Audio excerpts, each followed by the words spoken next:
Bismillahirrahmanirrahim. Assalamualaikum warahmatullahi wabarakatuh.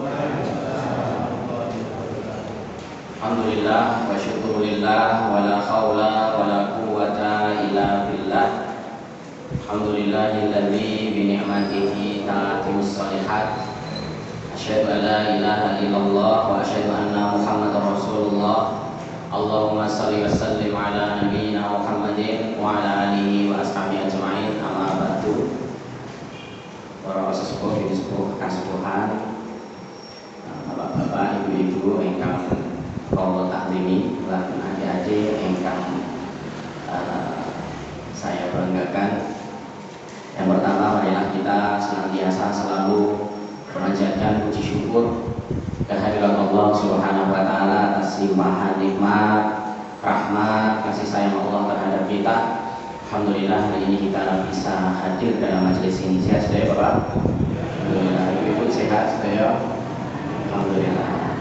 Maka marilah ini semua kita syukuri nikmat dari Allah ini dengan mengucap hamdalah sesarengan.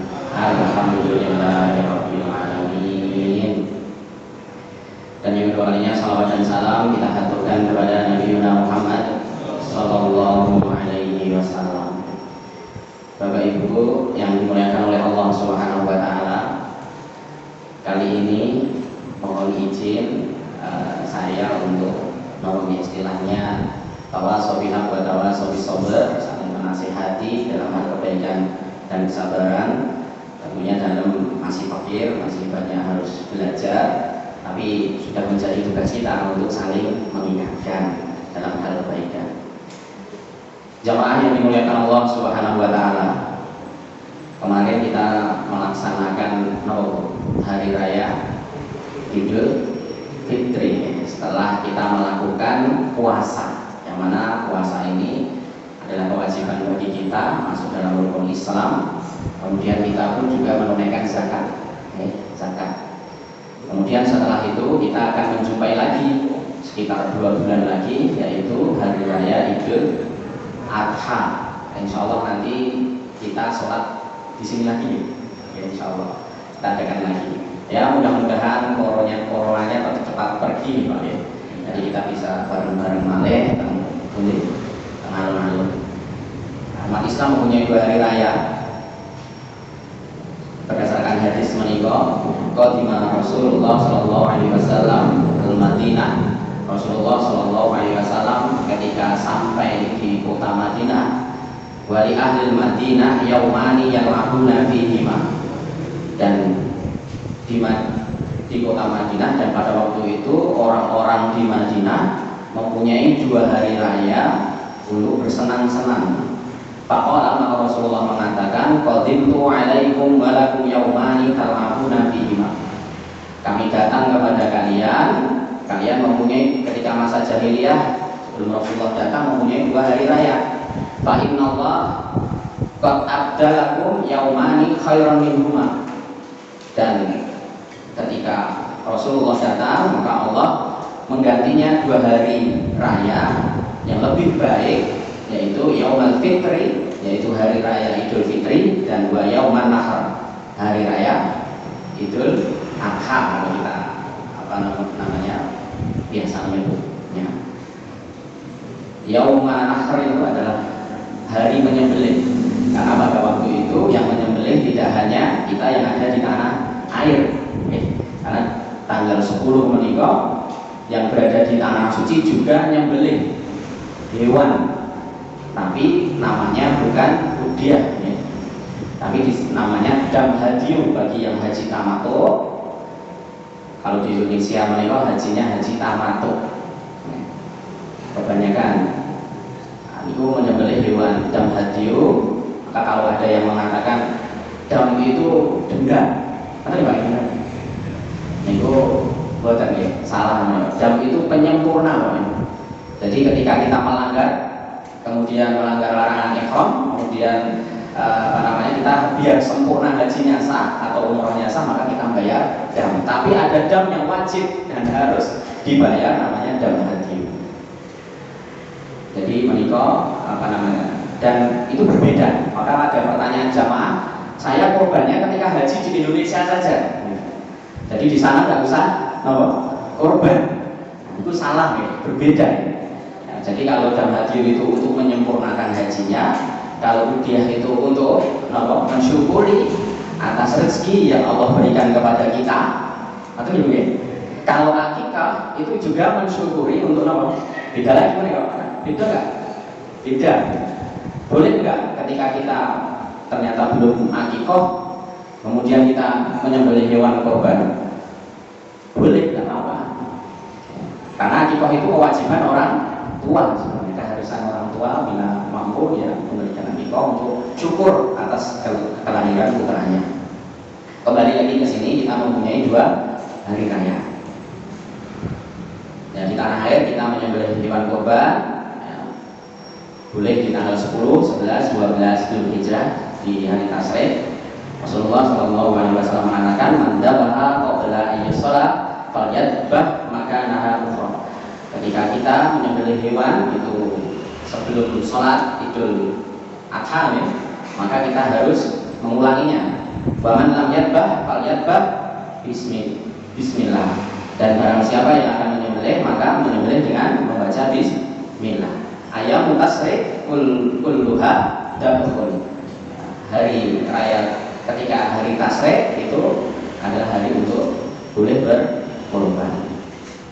Akan tetapi wonten mriki dalam boten membahas tentang Idul Adha di tanah air, nanti lain waktu akan dibahas, dan saya kira sudah banyak dibahas ini, kita sering mendengar. Akan tetapi untuk khusus yang haji itu kita jarang dikaji. Biasanya yang mengkaji ibu haji itu biasanya jamaah yang sudah mendapat panggilan dari Kementerian Agama untuk belajar manasik. Padahal manasik haji atau mempelajari manasik haji itu, walaupun kita belum pergi ke tanah suci, itu diharuskan, ditekankan oleh Rasulullah SAW.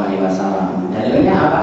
Rasulullah SAW mengatakan, khudhu anni manasikakum. Kata Rasulullah, belajarlah, ambillah manasik, tata cara ibadah haji. Kan ya, maka ini kita harus mengetahuinya. Apa itu manasik? Ya, kalau orang mau berangkat haji itu kok ikut manasik? Manasik apa itu manasik? Manasik itu asal kata dari nuskan, nusukan, wa mansukan. Artinya adalah tata cara ibadah. Maka kalau manasik haji berarti apa? Kenapa Bu? Ngantuk Bu? Manasik haji berarti tata cara ibadah haji, tata cara belajar ibadah haji. Kalau manasik umrah berarti tata cara belajar ibadah umrah. Nah, sebelum kita mempelajarinya, sebenarnya wonten 2 hal kunci sukses kita di dalam belajar ataupun beribadah. Nomor itu yang pertama adalah niat. Apa ya Bu? Saya pun wonten mriki mboten diniati promosi Zam-Zam. Bukan sebut Zam-Zam. Tapi nomor itu di sini kita belajar ya, manasik monggo nanti untuk haji mau di Zam-Zam atau mau di Kemenang atau di biru lain monggo. Maka ini harus kita teruskan dulu. Kenapa? Karena ini kunci sukses dalam ibadah. Ya. Kemudian yang kedua adalah ikhlas. Ya, harus ikhlas agar nanti ilmu yang ada ini bisa benar-benar kita ketahui. Ya. Kenapa kok di dalam kitab-kitab hadis biasanya di bab pertama awal itu mesti niat dan ikhlas, karena itu penting.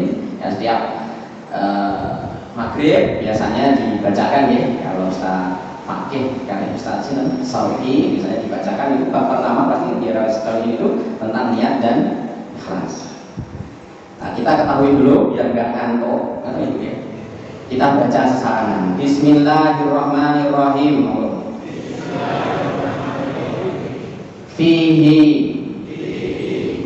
di dalamnya, padanya, ayatum bayyinatun, terdapat ayat-ayat, tanda-tanda yang nyata. Maqamu Ibrahim,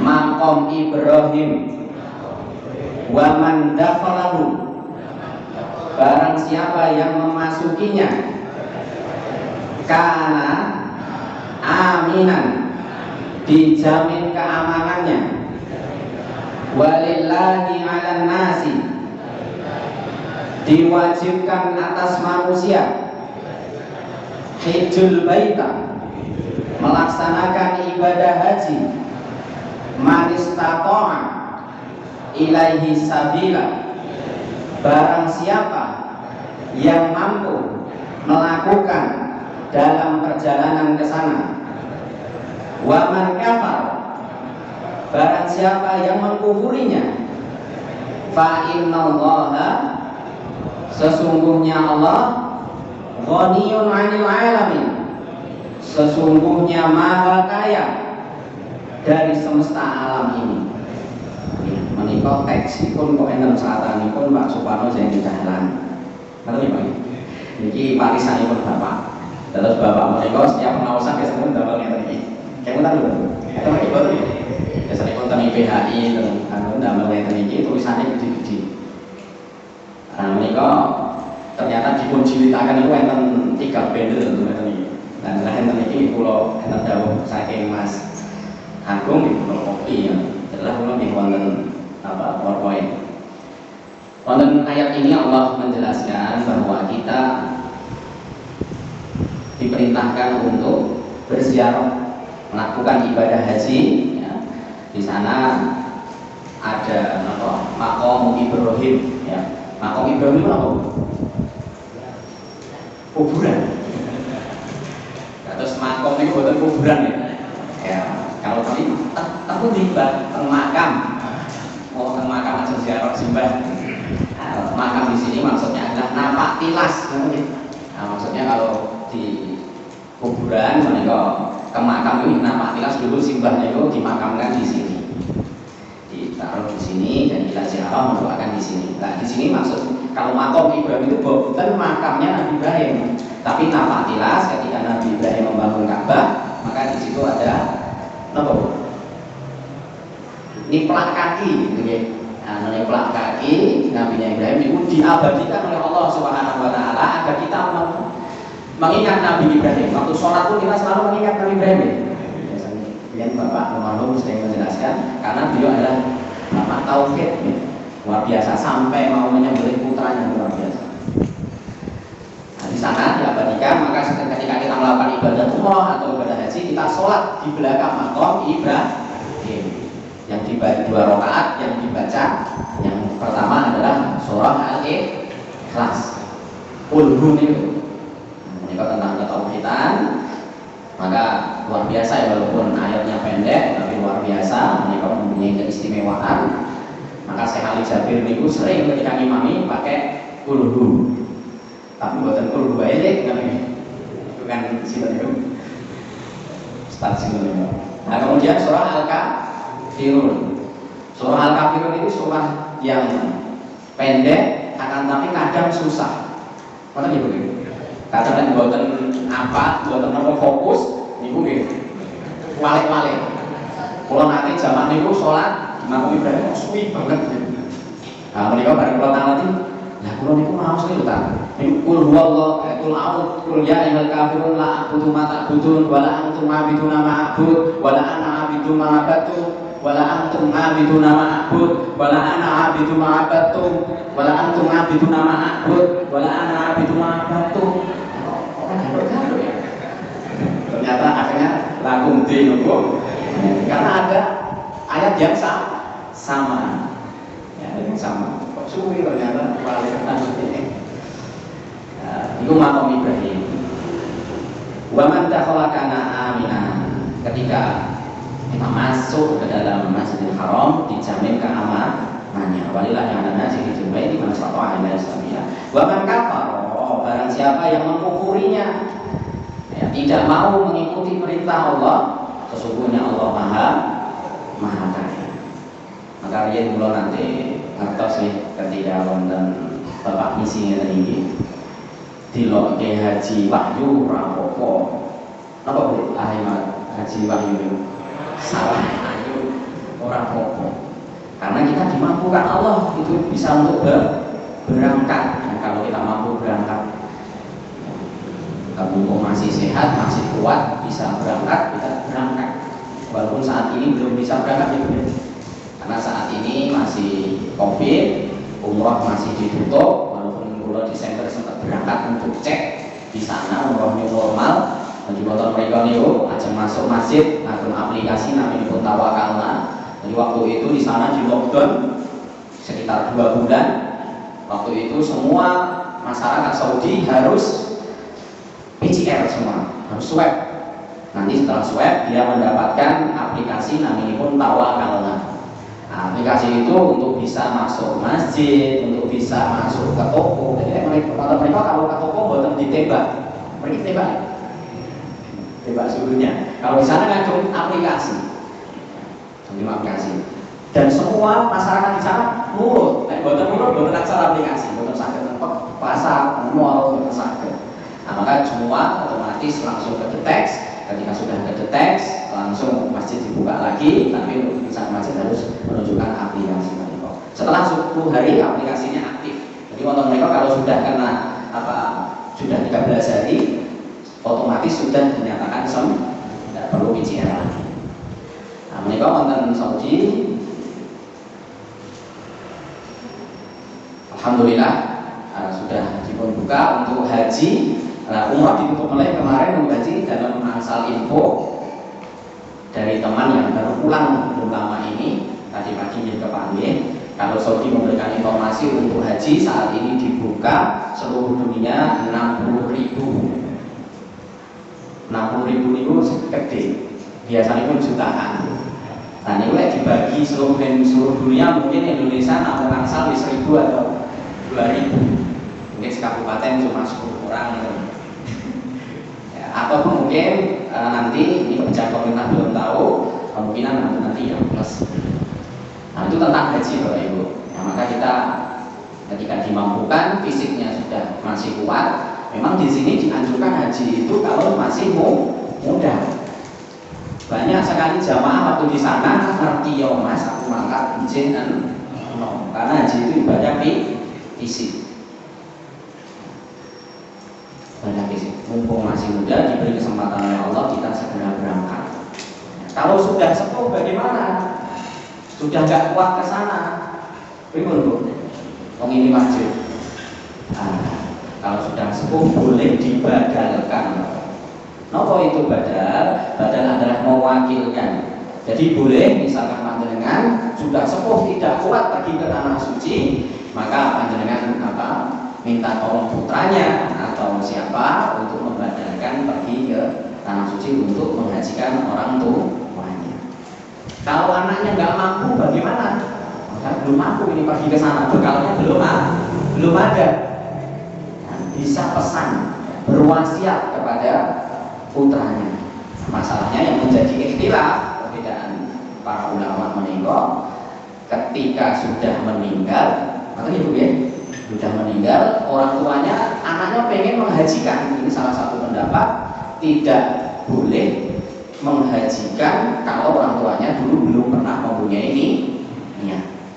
Maka ini penting kita berwasiat. Siapa tahu besok anaknya dimudahkan rezekinya, bisa haji berkali-kali, akhirnya bisa menghajikan panjenengan. Maka wasiat ini penting. Ada ulama yang tidak membolehkan, tapi ada sebagian yang masih membolehkan berdasarkan sabda Nabi bahwa boleh ya, membadalkan orang yang sudah meninggal. Tapi yang lebih kuat adalah ketika orang itu tidak menjadi perbedaan pendapat kalau orang tuanya sudah mempunyai pernah berwasiat. Jadi kalau sekarang, tetapi kalau sekarang misalkan sakit kemudian sudah dibadalkan terus sembuh, itulah berjalannya waktu, misalkan stroke misalkan ya, tidak mampu pergi ke sana terus sembuh, ya harus berangkat. Karena itu kewajiban harus berangkat. Kalau fisiknya sudah kuat, sudah boleh, maka tidak harus berangkat. Paling tidak kalau kita sudah mampu, selain kalau sudah mampu, sekarang antrinya lama banget Mas, ya daftar dulu. Dulu Pak Ustaz Zulkarnain pernah menjelaskan, kalau sudah kita mempunyai niat, maka maka niat itu sudah dicatat Allah Subhanahu wa taala. Tapi niat itu tidak boleh niat misalkan anak-anak misalkan main PS. Aku niat ya Allah harap sholat duhur. Kita niatnya dicatat boleh? Boten, harus kita sudah melakukan sebuah kegiatan, sudah mempunyai tekad, misalkan sudah bergerak, sudah mau wudu, nah ini sudah dicatat. Ketika kita meninggal dunia, maka kata Rasulullah kamilah, sempurna.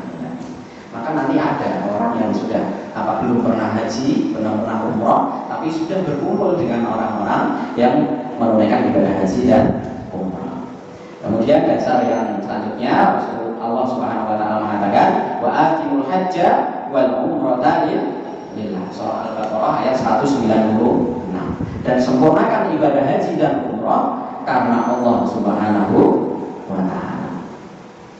Kemudian ternyata ada ancaman di dalam hadis innallaha, sesungguhnya Allah di dalam hadis qudsi menikah azza wa jalla yaqul, mengatakan inna 'abdan ashahtu lahu jismahu wa asaqtu alaihi fil ma'isa tamdi alaihi khamsata a'wami la yafidu ilayya la mahrum.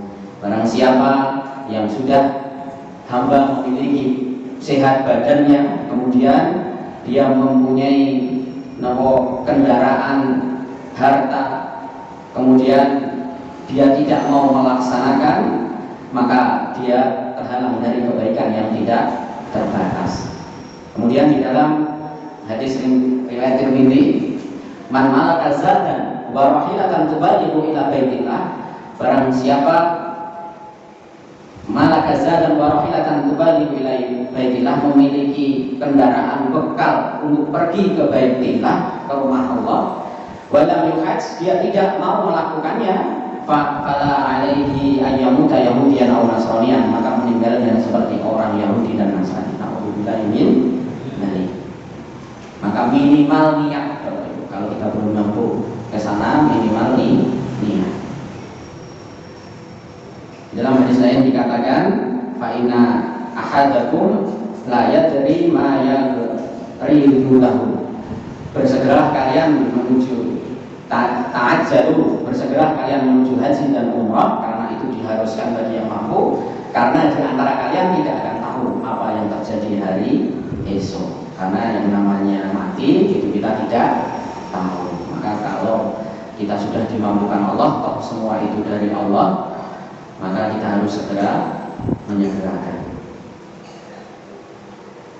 Makna haji menikah artinya adalah al-qasdu, yaitu menyengaja. Sedangkan menurut istilah ialah suatu amal ibadah yang dilakukan dengan sengaja, mengunjungi Baitullah Mekah dengan maksud beribadah dengan ikhlas, mengharap keridhaan Allah Subhanahu wa taala. Umrah sama, artinya ada ziarah, berkunjung, qusdu, maksud dan tujuan niat disengaja. Umrah artinya adalah berkunjung ke Baitullah untuk melakukan tawaf, sa'i dan tahallul. Haji menika wonten 3 Bapak Ibu. Ngoten nggih, tata cara ibadah haji. Yang pertama adalah haji tamattu. Ini orang Indonesia biasanya memakai haji tamattu.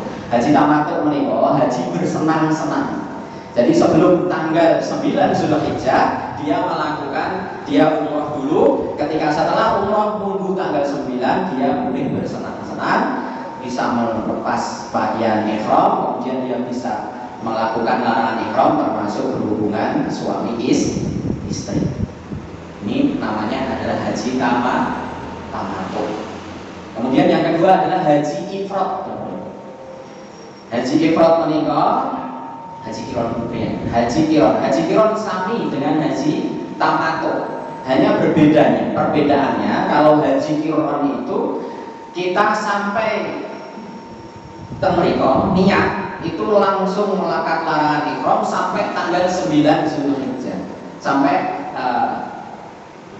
waktu haji itu kita pakai pakaian ihram terus, dia harus dipakai. Kalau sekarang kita niat haji sawal berangkat, berarti dugi Mekah, wonten menika ngagem pakaian ihram terus. Berat nopo mboten, Pak? Karena pakai pakaian ihram menika tidak boleh pakai nopo? Tidak boleh pakai nopo kain rangkepan gitu. Dan harus pakai 2 helai itu khusus bapak-bapak. Kalau ibu-ibu seperti sholat, yang boleh kelihatan hanya telapak tangan dan apa? Muka saja. Nanti gitu. Engkang biasanya pun wonten mereka melakukan sunnah untuk memakai niqab, mereka pun dicopot. Jadi orang Saudi mereka yang biasanya ngagem niqab, ngagem cadar, waktu tawaf, sa'i, ketika haji dibuka. Nanti gitu, dibuka karena yang kelihatan harus itu nanti pakai kaos kaki. Maka biasanya jamaah kalau ke sana, kalau ibu-ibu betul kaos kaki yang kan pakai. Nah, menikah setelah itu lama haji selesai, setelah selesai tahallul hajinya selesai. Niku haji nopo Bu? Qiron. Yang terakhir adalah haji ifrad. Ya, ini yang pernah dilakukan Rasulullah. Ya, haji ifrad menikah dia tidak menggunakan umroh. Jadi hajinya tidak memakai tawaf qudum, tidak memakai tawaf ifadah, tidak diawali dengan umrah. Jadi tujuh mereka langsung haji. Terus kelebihannya kalau haji ifrad mereka kelebihannya. Kalau haji ifrad mereka tidak perlu bayar dam, jadi bukan korban mereka. Jadi kalau nopo niku hajinya ifrad itu tidak membayar dam hadiyu untuk nopo, untuk menyempurnakan hajinya. Nanti dulu. Paham betul? Jelas betul? Jelas ya?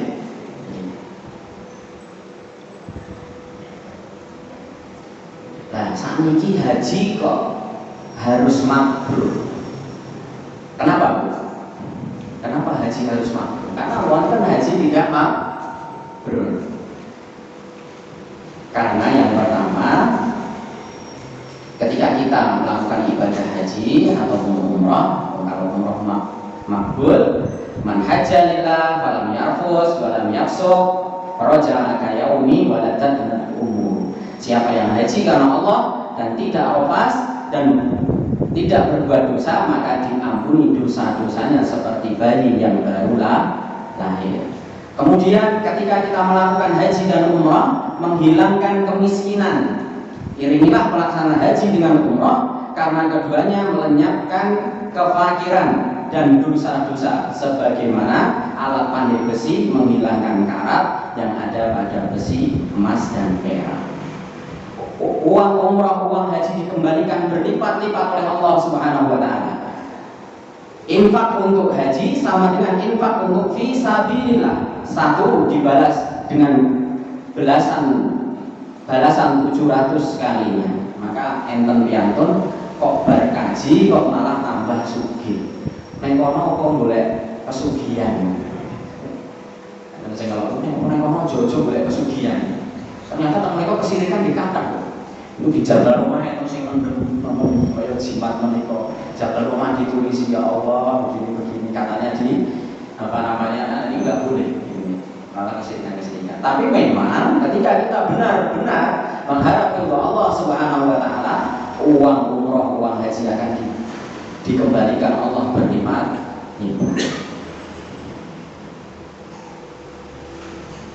Kemudian doanya dikabulkan. Al-ghazi fi sabilillah wal hajju wal mu'tamir. Orang yang berperang di jalan Allah dan orang yang melaksanakan ibadah haji dan umrah. Wafdullah, dia adalah tamu-tamu Allah. Da'ahum fa'ajabuhu wa sa'aluhum fa'atahu. Allah mengundang mereka. Undangannya apa? Wa atimul hajja wal umrata lillah. Undangan Allah surah Al-Baqarah ayat 196. Dan pergilah, ya, berangkatlah tunaikan ibadah haji dan umrah karena Allah. Dia menjawab, berangkat ke sana maka Allah akan kabulkan. Maka kalau ingin doanya dikabulkan di tempat mustajabah, apalagi kalau pas haji ketika tanggal 9 Zulhijjah di Arafah, insya Allah dikabulkan. Pada waktu itu dalam oleh Bapak di sana, pertama kali pergi ke sana, ada pesan beliau, kowe ning kene donga oleh sebanyak-banyaknya lah berdoa. Karena ini tempat mustajabah, tapi jaluk minimal loro. Napa niku Pak? Yang pertama nyuwun husnul khotimah. Mintalah husnul khotimah, karena itu lebih baik daripada dunia seisinya. Kalaupun kita punya harta, punya kendaraan, punya nopo-nopo, tapi akhirnya endingnya tidak husnul khotimah, kan percuma. Ketika itu gundandani pager rumah gimana? Padahal tadi si bapak ini buatan mati buatan di channel pager. Boleh kita perbaiki rumah, tentang dunia boleh, akan tetapi sebuah kewajiban, keharusan yang diperintahkan Allah jangan sampai lupa, karena ini keharusan. Yang kedua, minta nopo. Yang kedua, mintalah Allah Subhanahu wa Ta'ala untuk bisa dipanggil ke tempat yang baik ini, karena ini tempat yang terbaik di muka bumi. Waktu itu kula tesih rada pripun bapak nonton member, karena bapak pada waktu itu kerjanya pun nonton kemenang sami Mas Kanti sakit bola bali mriku ujian lolos saya ketiga oleh saya ketiga dan urung karuan mlebu kemenang dereng kadang biru ini ya. Waktu 2012 kan itu ada travel Zamzam. Mungkin bapak sakit haji bola bali mungkin, tapi lek urung mungkin, tapi buat Allah saya yakin bismillah bisa. Ternyata diijabah. Buat Allah yang menurut kita itu tidak mungkin menjadi mungkin. Ternyata ketika memberangkatkan haji saat ini dulu masih umroh saja, ternyata haji bisa mendampingi ke sana, bisa berangkat lagi. Buat Allah itu mudah. Dan ada sebuah ilmu, menurut saya ilmu juga Bapak Ibu, ada seorang jamaah dulu daftar haji Bapak Ibu wonten Kemenang Sukoharjo. Waktu itu Bapak tesih tirosi jamaah menika dari yang daftar umroh, kemudian cerios dulu masih bingung, belum mantap untuk berangkat haji. Kemudian setelah itu bingung tentang counter Kemenang menika daftar ini pun saya bingung. Akhirnya pun kalau petugas itu Kemenang menika diantar ke ruangan itu almarhum Bapak. Kemudian pada waktu itu ini tesih bingung Pak, ngobrol. Nah, yang bikin bingung Yang bikin bingung itu Pak, saya itu anak kula alit-alit dereng mentas. Napa Bu? Alit-alit dereng mentas. Jadi saged dereng mentas. Lah niki kula pengen daftar lalu sampeyan anakku iki. Mulai sampeyan aku ora duwe rezeki, mengke pripun anakku. Lah jenengan saged jamin mboten nek mungkin jenengan mboten berangkat, anak jenengan saged mentas. Jadi kula mboten saged jawab Mas, padha iki. Yang menjadikan anak jenengan mentas, yang memberikan rezeki itu Allah Subhanahu wa Ta'ala. Niku waktu kasih Bapak. Diloke haji wae ora apa-apa. Sampeyan anaknya dipikir Allah. Karena yang memampukan Allah. Ternyata setelah bapaknya wis boten haji, boten mau berangkat haji, kemudian diwariskan kepada anak-anaknya, ternyata malah anaknya yang lain do padu dhewe rebutan Pak warisan. Enten apa boten niku? Padha. Nah, maka sakit jamin boten tidak bisa. Nah ternyata ya alhamdulillah Mas, anak kula sudah mentas-mentas betul almarhum Bapak riyen sakniki kula malah diumrohke, kula sakniki pun umroh mriko-mriko. Kula mboten ngertos saya iki wonten biru. Ternyata mboten ngertos menawi almarhum Bapak pun mboten wonten. Menika Allah Subhanahu wa Ta'ala. Almarhum Bapak putra-putranya pun didaftarkan haji sedaya. Alhamdulillah anak itu malah saged wasitinya Mbak. Mboten saged kaki warisan.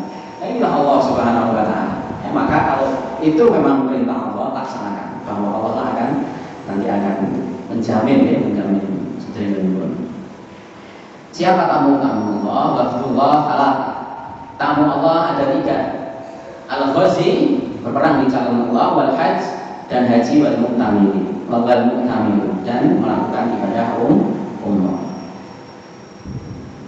Haji wanita dan umroh wanita sama dengan berperang di jalan Allah Subhanahu wa Ta'ala. Jihadul kabir was-saghir wad-dha'if wal mar'ah al-hajj wal umrah. Jihadnya napa niku orang tua, anak kecil, wa dhaif dan orang yang lemah, wal mar'ah dan perempuan adalah haji dan umrah. Mati dalam umrah adalah syahid. Kenapa harus makbul? Wa man kharaja mu'tamiran famata, barang siapa yang keluar rumah ketika dia melakukan ibadah umrah atau melakukan ibadah haji, famata kutiba lahu ajrul mu'tamiri ila yaumil qiyamah. Maka dia sebagai syahid dibangkitkan Allah Subhanahu wa taala dalam ketaatan kepada Allah Subhanahu wa taala. Maka ketika meninggal dalam ketika umrah, maka boten seperti wonten mriki. Nek mriki nek meninggal dipocong nggih. Dadi nek teng mriku napa niku mocong dipocongipun ngagem pakaian ihram. Pakai pakaian ihram, seperti pakaian ihram niku kepala niku boten dipocong ngeten seperti ihram niku. Nah, suatu saat ada jamaah yang meninggal di sana ketika pas tawaf, kemudian izin capek karena Ustaz bin Mawan, kemudian setelah kalih istrinya tidur, Bu, aku tak turu sih, kita yang agak kesel lagi. Setelah tidur ternyata 14 Bu meninggal. Nah, ketika itu nopo dimakamkan di sana, dan itu lebih baik dimakamkan di sana karena besok akan dibangkitkan pertama kali bersama Rasulullah Shallallahu Alaihi Wasallam. Maka menawi wonten meninggal di sana kok pengen digawa mulai, itu aneh. Enten apa betul? Enten ya. Ini sebenarnya memang lebih baik dimakamkan di sana. Enten. Kemudian balasannya surga. Sekarang menuju fikih haji dan umrah. Ini mengakukan umrah dan haji. Ada syarat, rukun, wajib, sunnah dan larangan. Kersane pun ngertos nih, kalau nanti tumbas sate tentang pojokan mriki. Namanya Mbak Siti, Mbak Siti. Nah, tentang mriku enten adi itu namanya Mas Ahmad nopo sinten ya. Itu dia dari melakukan ibadah haji dan umrah, tapi luar biasa orang Madura itu hafal Pak rangkaian ibadah umrah dan haji. Karena menawi wonten Madura niku omahe nomor 10. Sing penting ngaji karo umrah. Karena ini sebuah keharusan. Maka kalaupun dia belum bisa berangkat, dia mempelajari dulu. Ya, karena ini sebuah keharusan. Syarat haji dan umrah yang pertama adalah Islam. Syaratnya adalah Islam. Kemudian balik, enggak boleh. Ya. Kalau belum balik enggak boleh, belum boleh. Kalau umrah itu ada yang belum balik enggak apa-apa. Mungkin bapaknya kaya, punya banyak uang, dia ingin memberikan pembelajaran kepada putranya. Tapi sebenarnya putranya belum mempunyai kewajiban. Kemudian sehat, berakal sehat, mboten gila. Ini kula nate enten jamaah menika ternyata niku mboten dicek priye kesehatanipun. Ternyata sampai di sana niku nyuwun diken mesene Gojek. Jadi sampai ke Mekah mriko teng hotel niku, Mas aku mulai. Ikilah yang jembatan Bacem, aku pengen mulai pesan kok Gojek. Nah ini ukuripun wonten mriko ya ini tidak mempunyai kewajiban karena sudah tidak sehat. Nah, karena sudah tidak sehat. Ternyata setelah ditelusuri ya piyambake gadah proyek wonten putih Wonogiri. Nah di Wonogiri menika apa? Ternyata kalih Pak waktu itu Pak masih sama ya Pak sebenarnya Joko ya. Nah, ternyata di Pak JK itu di stop napa niku proyek mecah napa niku batu niku di split niku. Nah niku ternyata di stop akhirnya niku kepikiran dulu niku. Nah maka kalau sudah berangkat ke sana ya niatnya harus diluruskan, kemudian mencari ridho Allah, masalah di rumah harus ditinggal. Jangan sampai sudah berangkat ke sana jek mikir omahe, jek mikir sapine. Kenapa betul? Ternyata hebat ya sama. Sapi ku piye Mas? Kira jago gitu. Aku sih nyembah piye. Ternyata enten jamaah. Maka kalau sudah seperti itu sudah total semacam kan sudah ke masjid, sholatnya udah di rumah ditinggal. Nah, fokus ibadah. Kemudian yang ketiga adalah mampu.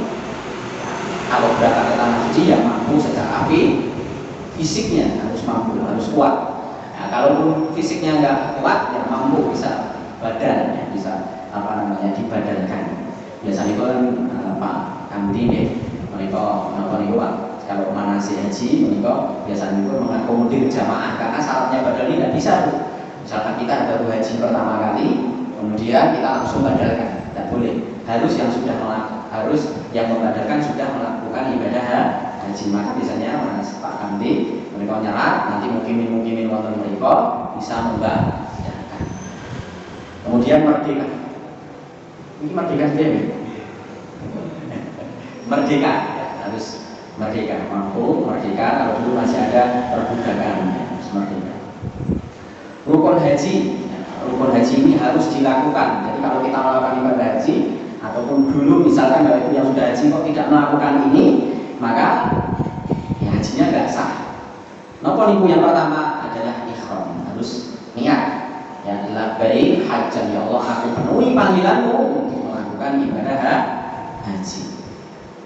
Atau labbaik umratan, ya Allah aku tunaikan melakukan panggilanmu untuk melakukan umrah, kemudian melekat larangan-larangan ihram. Kemudian wukuf di wonten Arafah. Ya, wukuf di Arafah. Kemudian kita tawaf mengelilingi Ka'bah. Ya, jadi sampai di sana kalau haji tamato kita tawaf dulu mengelilingi Ka'bah. Pinter kali bro? 7 kali. Kemudian setelah 7 kita ke Maqam Ibrahim untuk sholat 2 rakaat. Setelah itu kita berdoa di multazam, kita kepada Allah. Multazam ini berarti antara Hajar Aswad dan pintu Ka'bah. Kemudian setelah itu kita sa'i antara Safa dan Marwah. Nah setelah itu nunggu kalau haji tamato tanggal 9 Zulhijjah untuk apa bro? Wukuf di Arafah. Kalau di Indonesia puasa Arafah. Nah, kemudian kita harus sa'i, kemudian ta'arud, kemudian tertib. Kemudian wajib haji yang pertama adalah ihram. Ya, kemudian bermalam di Musdalifah. Kemudian melontar jumroh akobah di tanggal 10 Zulhijjah. Mereka wonten ya persyaratan ngandap mereka wonten. Jadi sudah diserat ya oleh almarhum Bapak dulu. Tanggal 8 itu kita persiapan mabit di Mina, ini sunnah. Tapi kalau pemerintah Indonesia biasanya itu langsung tanggal 9. Udah hebat, langsung tanggal 9 wonten Arafah. Ini sunnah. Ya. Mereka nomor tanggal 8 kita mabit dulu menginap, kemudian besok paginya wukuf di Arafah. Apa yang dilakukan ketika wukuf? Ya hanya berdoa. Berdoa minta kepada Allah, semakin sore semakin bagus. Semakin matahari tenggelam semakin bagus. Kemudian di sana nanti ada khutbah wukuf dan sholat menjamaah antara zuhur dan asar. Kemudian setelah itu malam tanggal 10-nya, berarti kan tanggal 9, kemudian malamnya kita ke Musdalifah. Di sana menginap semalam, kemudian setelah itu tanggal 10-nya kita melempar jumroh akobah. Kemudian kita tahallul awal, potong rambut. Kemudian setelah itu kalau bisa sebenarnya sunnahnya kita tawaf ifadah. Tapi kemenak tidak memfasilitasi. Maka dulu kalau kalian almarhum Bapak memang melampah melampah sampai di Mekah, tawaf, sa'i. Kemudian setelah itu kita kembali lagi ke Mina, tebing, kita tebing meriki padu dulu. Tapi melampah. Kemudian kita setelah itu mabit lagi. Nah, kalaupun tidak, kalau menang biasanya tawaf ifadahnya nanti karena ini wajib harus salah satu pun nanti setelah selesai di Mina tanggal 12 atau 13 nafar sani kita baru nanti kembali ke Mekah, kemudian kita tawaf dan sa'i. Nah, kemudian setelah itu tanggal 11, 12, 13 kita melempar jumroh, ula, wusta dan akobah. Kemudian diakhiri dengan tahallul. Nah, tanggal 10 ini kita pun juga menyembelih hewan, ya, dan hadiu. Nah, biasanya menyembelih di sana yang bagus, yang lebih afdal seperti di sini yang gemuk, yang besar. Ya, wajib haji ini kenapa niku harus kita lakukan. Akan tapi ketika kita tidak melakukannya, maka kita harus membayar dam. Hajinya tidak batal, tapi kalau kita bayar dam, maka kita hajinya tetap sah. Hajinya tetap sah. Tempat-tempat mikot, ya, mikot. Ya, jadi ketika kita memasuki kota Mekah, ketika mau melakukan ibadah haji atau umroh itu ada mikotnya, batas suci, ya, batas tanah haram yang diharamkan di sana, membunuh dan lain sebagainya, membunuh hewan dan sebagainya. Nah, mereka wonten Bir Ali. Kalau kita dari Madinah itu ada Bir Ali. Kemudian di Qarnul Manazil di atas pesawat. Kemudian di Mekah wonten Tan'im dan Jirona. Kemudian di Bandara King Abdul Aziz. Menika mikot. Sebelum kita melakukan ibadah, kita di mikot melakukan ini. Kalau kelupaan, ya, kelupaan kita bisa membayar. Ya, ya. Tapi niatnya harus yang dimasukkan adalah kita harus niatnya dari awal. Tapi lupa ternyata setelah di jalan kok ternyata masih ngalih jeruan ini kok masih pakai celana dalam, padahal ada jamaah kesupen dan pakai pakaian ekor ternyata saya agak jeruan. Nah bareng teng kamar, ya, sebelum mau umroh setelah dari mikot, roncone kok cindo katok, padahal tidak boleh. Ya, maka ini harus disempurnakan dengan membayar. Kemudian sunahnya mandi, ya, ketika sebelum ihram potong kuku, ya, memotong rambut, memakai wangi-wangian. Kemudian bertalbiyah. Kesane mboten ngantuk, monggo kita bertalbiyah, belajar napa niku talbiyah, ya siapa tahu nanti dimudahkan Allah untuk pergi ke sana. Labbaik Allahumma labbaik. Labbaik la syarika lak labbaik.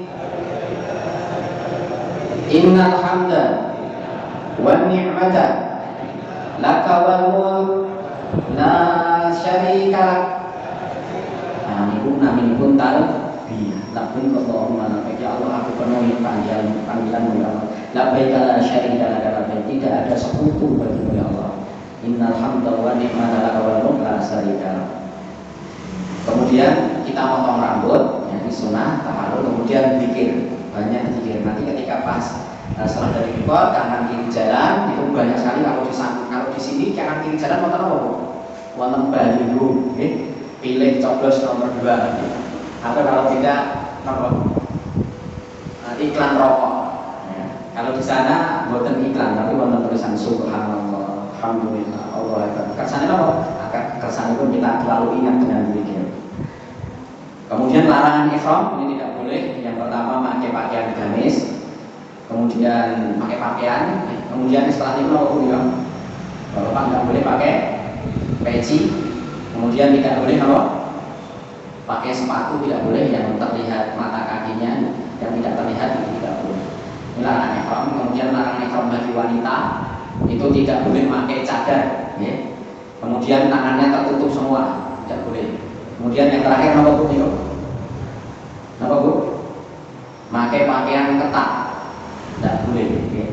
Tidak boleh. Sebenarnya di sini pun juga tidak boleh, ya. Tidak boleh. Ya harus tertutup semua. Kemudian kita pria dan wanita ini larangannya yang pertama tidak boleh pakai wangi-wangian, ya tidak boleh. Jadi kalau sudah ini mas ihram kita tidak boleh. Kemudian setelah itu kita tidak boleh apa Bu? Sampainya ngantuk, tidak boleh memotong kuku. Kemudian tidak boleh membunuh binatang, ya, tidak boleh. Di sana harus ditahan, tidak boleh. Di sana banyak sekali burung merpati. Hotel-hotel di sana itu bingung sampai kipas AC itu karena saya rusak karena disusup dorong. Di Semarang keuangan kadang nggak boleh dibunuh. Kemudian kita tidak boleh memotong tumbuhan. Ketika ihram motong-motong enten daun-daun kita potong tidak boleh. Kemudian tidak boleh berhubungan suami istri ketika pas ihram. Ya, walaupun itu suami istri tidak boleh. Kemudian tidak boleh marah-marah, itu juga nggak boleh. Ya, eyel-eyelan biasanya pokoknya. Kemudian tidak boleh menikah. Wonten ingkang ajeng nikah wonten menika? Tidak boleh ya, dari ihram tidak boleh menikah. Langsung saja kita kalau melanggar, kalau motong kuku itu memotong 1 ekor kambing damnya agar sempurna, atau sedekah, atau makanan 1,5 kilo, atau kalau nggak bisa puasa 3 hari. Kalau membunuh hewan, ya, itu korban dengan hewan yang sama. Karena ini bunuhnya cecak, murah banget. Tapi orang mereka benar-benar cecak. Kemudian sedekah hewan seharga hewan tersebut atau puasa 3 hari. Kemudian kalau berhubungan suami istri, ya, batal haji dan umroh. Perubahan ini maksudnya apa tuh? Bukan cuma gandengan tangan ya, ini gambar gandengan tangan mungkin tidak boleh. Boleh gandengan tangan, yang tidak boleh itu berhubungan suami istri. Berhubungan itu apa ya? Jima. Gitu ya. Kalau dalam fikih itu dukhul itu masuk. Itu nggak boleh. Ya, nggak boleh. Nah, kalau kita melakukan itu, umroh dan hajinya harus diganti tahun depan. Kemudian memotong seekor unta. Kemudian ketika menikah, nikahnya tidak sah. Niku tentang haji. Ngerti ibu ya? Gampang ya? Insya Allah. Jadi haji rangkaiannya seperti itu tadi Bapak Ibu yang saya sampaikan. Mudah-mudahan kita semua bisa ke sana. Kita semua sama dulu bisa ke sana. Tetapi mungkin kita kemampuannya berbeda-beda. Tapi Allah lah yang Maha Kaya.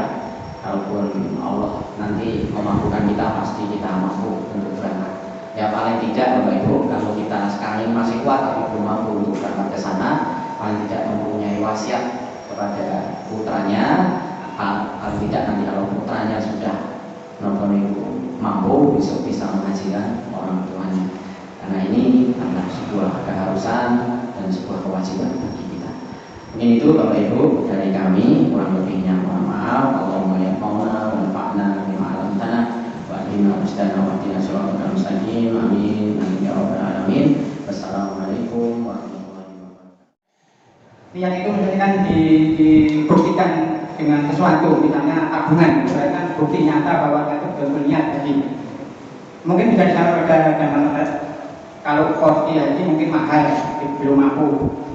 Sedangkan untuk niat tabungan haji itu minimal berapa? Apakah jamaah mungkin juga banyakkan mampu dan itu sebaiknya apakah juga lebih baik niat yang diikuti dengan tabungan minimal berapa periode?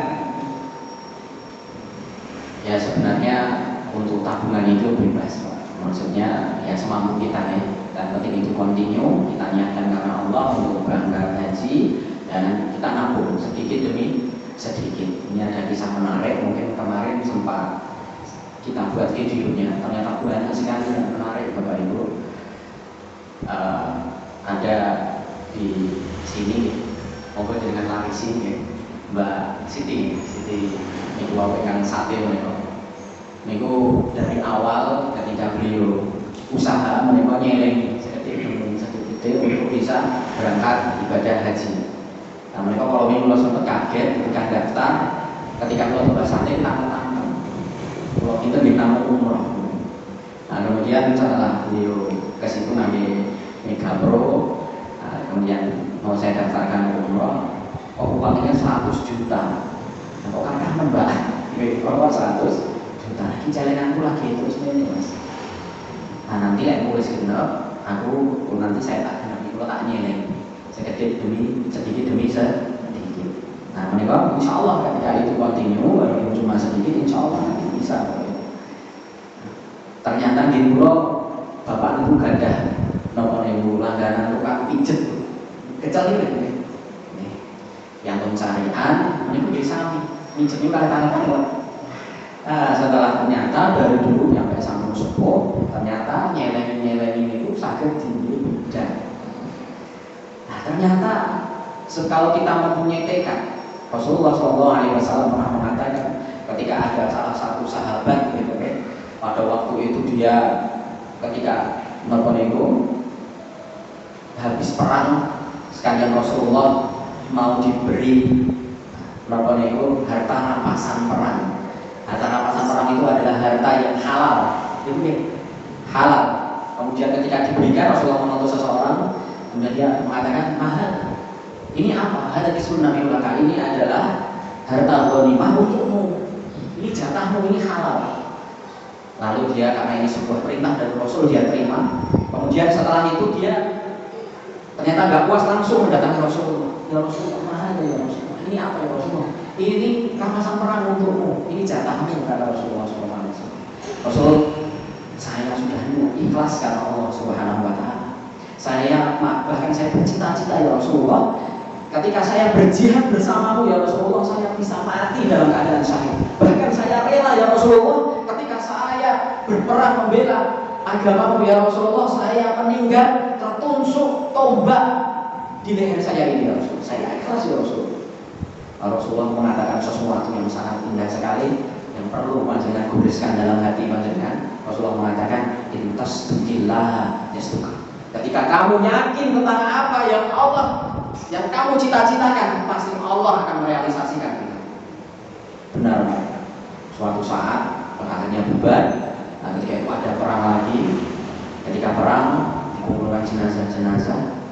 Rasulullah mengatakan, siapa dia? Kata Rasulullah, dia adalah kemarin orang Badui yang miskin ya Rasulullah, yang dia ikut berperang di jalanku ya Rasulullah. Kemudian dia benar tertancap tombak tepat di leher dia ya Rasulullah. Ini bahwa janji Allah ketika kita benar-benar mempunyai azam semangat, pasti Allah akan mudahkan kita untuk merealisasikan apa yang kita cita-citakan. Bukankah banyak Bapak Ibu orang yang punya semangat tinggi, matanya itu buta Bapak Ibu. Matanya buta. Matanya buta. Dia tidak bisa melihat. Logikanya dia susah menghafal Al-Quran. Tapi kenyataannya banyak sekali orang yang buta matanya, tapi dia bisa menghafalkan Al-Quran. Apalagi kita yang masih bisa melihat. Asalkan aja semangat, pasti Allah dan kita punya azam, insya Allah akan mudahkan kita semuanya. Nah, ini yang penting sedikit-sedikit, yang penting ada semangat, ya, benar-benar kita sisihkan, ya, insya Allah itu akan menjadi banyak dan Allah banyak saya kisah-kisah walaupun tidak dari tabungan itu, tapi Allah merealisasikan dengan cara yang lain dan mungkin paling tidak kita sudah dimudahkan oleh Allah Subhanahu Wa Taala untuk melakukan ibadah umrah ataupun haji, walaupun kita sudah meninggal tapi sudah dicatat Allah sebagai amalan yang milah yang sempurna.